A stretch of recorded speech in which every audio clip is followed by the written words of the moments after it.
Welcome back, Pioneers. Today is May 16th, 2026, and the Pi Network is hitting major technical and community milestones.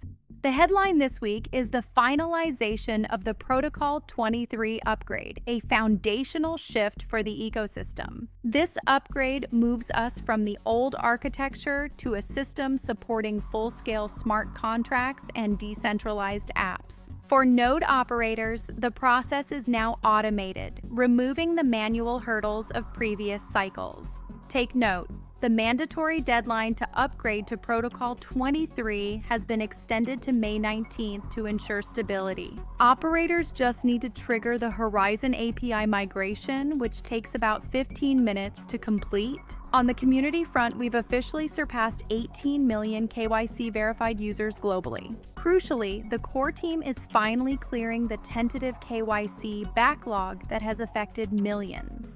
New AI-driven tools for liveness detection are now live, reducing human review queues by 50%. If you are stuck in tentative status, check your app. Many accounts are being moved to eligible this week.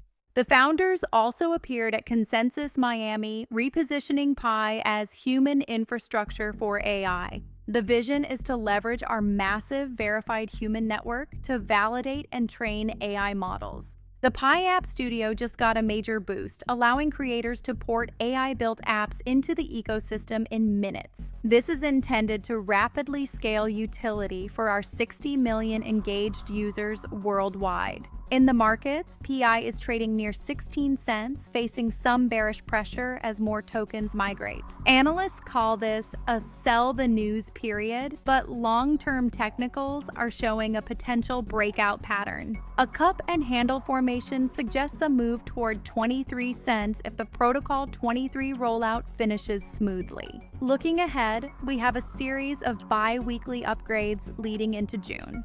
The big one is June 22nd, when Protocol 26 aims to shift node control fully to the community. Exciting times ahead for the open network. Keep mining, and I'll see you in the next update.